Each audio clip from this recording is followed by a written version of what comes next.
চারিদিকে খুন খুন, জখম, গুলি, বোমা চলছেই। এটাকে কন্ট্রোল করা যাচ্ছে না। পুলিশের দোষ, কখনো কখনো পার্টির দোষ, কখনো রাজনৈতিক, কখনো অরাজনৈতিক, বিভিন্নভাবেই এই ব্যাপারগুলো চলছে। কেন চলছে? এর কি যুক্তি আছে? তবে একটা কথা আছে না, যে একবার যদি আপনি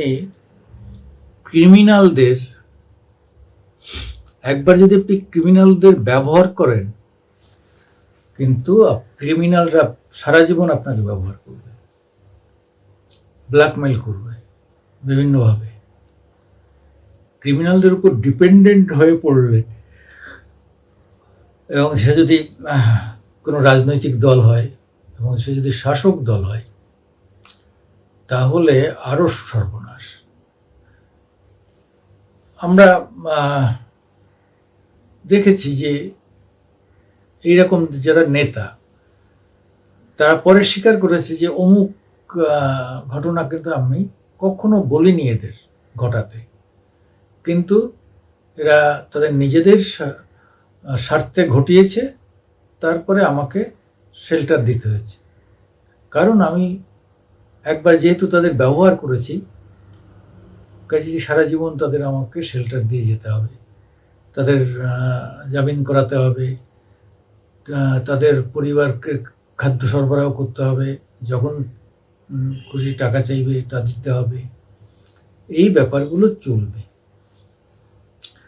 আজকে নির্বাচনের পরে, নির্বাচনোত্তর সময়ে এই যে এদের ব্যবহার করে জেতার ফল, এদের ব্যবহার করে আজকে যারা জিতেছেন, সে যেখানে বিজেপি জিতেছেন সেখানে বিজেপি দায়ী, যেখানে তৃণমূল জিতেছে সেখানে তৃণমূল দায়ী, তৃণমূল 29টা সিটে জিতেছে, তৃণমূল 29 জায়গায় দায়ী, বিজেপি 12 জায়গায় জিতেছে, বিজেপি 12 জায়গায় দায়ী, কংগ্রেস 1 জায়গায় জিতেছে, কংগ্রেস 1 জায়গায় দায়ী। এই দায় কিন্তু শাসক দল এড়াতে পারেন না, কারণ শাসক দলের হাতে থাকে পুলিশ। এই 42টি লোকসভা এলাকার দায়িত্ব কিন্তু আমাদের শাসক দল, যখন নির্বাচন হয়ে গেল তাদের ঘাড়ে পড়বে। প্যারামিলিটারি ফোর্স তো লাগবে না, যদি আমাদের পুলিশ ফোর্স নিউট্রালি কাজ করতে পারে, তাহলে কিন্তু আজকে এই দাঙ্গা হাঙ্গামা কোনো কিছু হওয়ার কোনো কারণ নেই।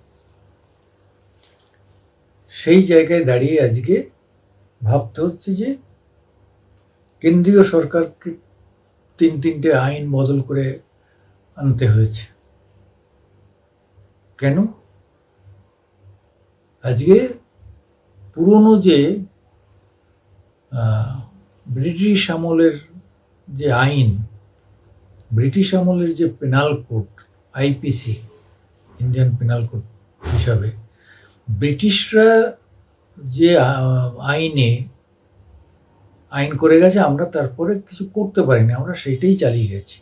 কিন্তু ব্রিটিশরা তো ব্রিটিশদের হয়ে আইন করেছিল, তাহলে সেই আইনে আমাদের কার্যকারিতা অনেকটাই কম, বা কিছু কিছু ক্ষেত্রে হিতে বিপরীত হচ্ছে।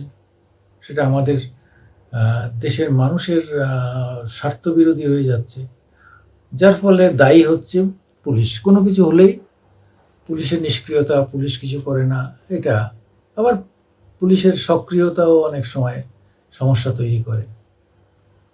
ঘুষ, এত ঘুষ, যেহেতু তারা অনেকেরই বক্তব্য যে ঘুষ দিয়ে তো চাকরি পেয়েছি, তো এত টাকা ঘুষ দিয়ে চাকরি পেলে আমাকে তো টাকাটা তুলতে হবে, তো ঘুষ না খেলে জমি জায়গা বন্ধক দিয়ে ঘুষ দিয়ে টাকা চাকরি পেয়েছি, বা মা বা বোনের বা বউয়ের গহনা বন্ধক দিয়ে চাকরি পেয়েছি, তো টাকা তো তুলতে হবে।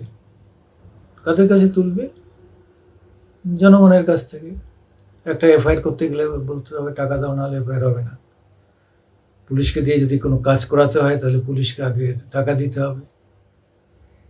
আপনার বাড়ি চুরি হয়েছে বা ডাকাতি হয়েছে, এবার পুলিশকে দিয়ে যদি কাজ করাতে হয় আবার আপনাকে মানে এবার পুলিশ ডাকাতি করবে আপনার উপর, মানে পুলিশ বলবে এত টাকা দাও, নাহলে আমরা ইনভেস্টিগেশন করবো না। এবার আপনি বেশি বেকায়দা করবেন, তখন বলবে যে ওরা একটা রিপোর্ট দিয়ে দেবে উনি নিজেই নিজের বাড়ি চুরি করিয়েছেন, ডাকাতি করিয়েছেন, করে এই লোকের নাম দিচ্ছেন। হ্যাঁ, এইভাবে মানে উল্টো করে দেবে। এই যে প্রক্রিয়া চলছে, এই পুলিশ একদিকে পুলিশ রাজ, আবার আরেকদিকে পুলিশের নিষ্ক্রিয়তা, সব মিলিয়ে এই পুলিশ আইনে যতক্ষণ না চেঞ্জ আসবে ততক্ষণ কিন্তু আমরা শান্তি পাব না।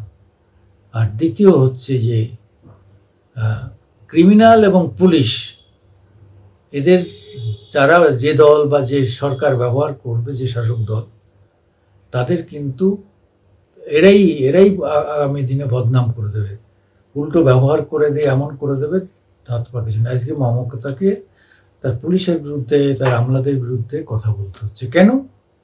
তার একটাই কারণ হচ্ছে যে তিনি বুঝে নিয়েছেন যে এরা আজকে যত গোলমাল এরা পাকাচ্ছে, আর বদনাম হচ্ছে আমার, আমি যেহেতু মুখ্যমন্ত্রী, আমার সরকার বদনাম হচ্ছে। তা সেটা বুঝতে ওনাকে প্রায় 14 বছর লেগে গেল।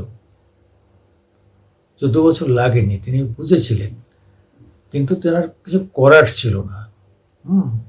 আবার 2026-এ তাকে এই পুলিশকে দিয়েই ব্যবহার করে জিততে হবে। কিন্তু আমলারা মানে বিভিন্নভাবে আমলাদের মধ্যে দুটো গ্রুপ হয়ে গেছে। একটা গ্রুপ চাইছে যে এই সরকারকে ফেলে দিতে গেলেই সরকারকে বিভিন্ন জায়গায় জড়িয়ে দেওয়া, বিভিন্ন জটিলতার সঙ্গে জড়িয়ে দেওয়া, তাই হচ্ছে। এবং তার অনিবার্য ফল 2026-এ জেতাতে যে তার পক্ষে কষ্টকর হয়ে যাবে, সেটা তিনি বুঝতে পারছেন যে আমলাদের একটা অংশ তাকে কিন্তু বিভিন্নভাবে বিভিন্ন জালে ফেলে বদনাম করে তাকে গয়াঙ্গচ্ছ করিয়ে দেবে। তা এই যে অবস্থা, এই অবস্থার থেকে নিষ্কৃতি পাওয়া খুব খুব কঠিন। আমি সুকুমার দেবনাথ আপনাদের আমার মামাটি মানুষ ইউটিউব নিয়ে আপনাদের সামনে আসি। দয়া করে আমাদের একটু লাইকস দেবেন, শেয়ার করবেন এবং সাবস্ক্রাইব করবেন। নমস্কার।